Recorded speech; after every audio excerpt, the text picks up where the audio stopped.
আছেন আমাদের সহকর্মী গালিব ইবনে রিয়াজ। গালিব, দাবি আদায় এবং কর্মসূচি নিয়ে কি বলছেন আন্দোলনরত শিক্ষার্থীরা? এদিকে কিছুক্ষণ আগে ডিএমপি গণবিজ্ঞপ্তি দিয়েছে প্রধান উপদেষ্টার বাসভবন সহ রাজধানীর 9টি স্থানে সভা সমাবেশ নিষিদ্ধ। কি দেখছেন সেখানকার পরিস্থিতি, আমাদেরকে বিস্তারিত জানাবেন।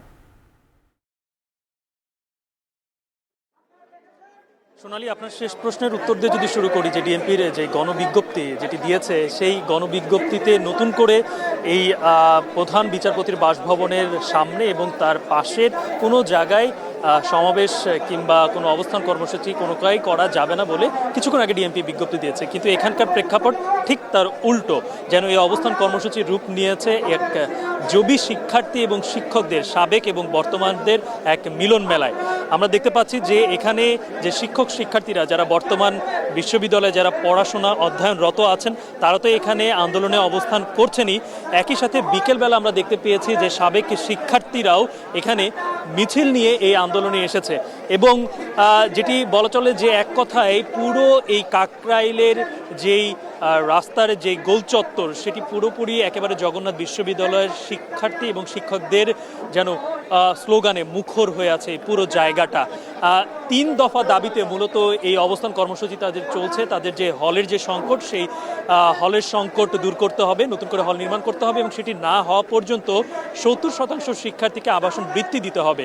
একই সাথে ইউজিসি যে বাজেট তাদেরকে ইউজিসিকে তারা জগন্নাথ বিশ্ববিদ্যালয়ে দিয়েছে, সেটি যেন কোনো কাটছাট ছাড়াই সেটি পাশ হয়, সেই দাবি রয়েছে। এবং সেই সাথে দ্বিতীয় যে ক্যাম্পাস, সেটি যেন খুব দ্রুত আগামী যে একনেকের বৈঠক হবে, সেই একনেকে যেন পাশ হয়। সেই সাথে আরও একটি দাবি তাদের যোগ হয়েছে, যেটি গতকালকে মার্চ টু যমুনায় পুলিশের যেই হামলা হয়েছে জগন্নাথ শিক্ষার্থীদের উপরে, সেই হামলায় যারা জড়িত তাদেরকে শাস্তি দিতে হবে। এই বিষয়টি নিয়ে আরও মোট এখন পর্যন্ত 4টি দাবিতে এখানে অবস্থান কর্মসূচি চলছে।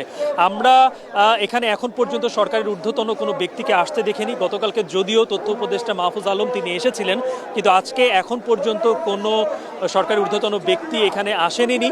এবং এইখান থেকে জগন্নাথ বিশ্ববিদ্যালয়ের কোনো শিক্ষক কিংবা তারা যে সরকারের সাথে কথা বলেছেন এমন কোনো খবরও আমরা পাইনি।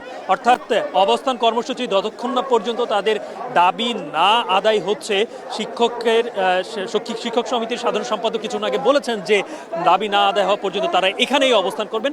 শিক্ষার্থীরাও সেখানে একমত পোষণ করেছে, অর্থাৎ দাবি আদায় না হওয়া পর্যন্ত এই অবস্থান কর্মসূচি এখান থেকে শেষ হচ্ছে না। তো সোনালী, এই ছিল আমার কাছ থেকে কাকরাইল মোড় থেকে সবশেষ। কাকরাইল থেকে জবি শিক্ষার্থীদের অবস্থান কর্মসূচি নিয়ে বিস্তারিত জানাচ্ছিলেন আমাদের সহকর্মী গালিব ইবনে রিয়াজ। আরএফএল ওয়াটার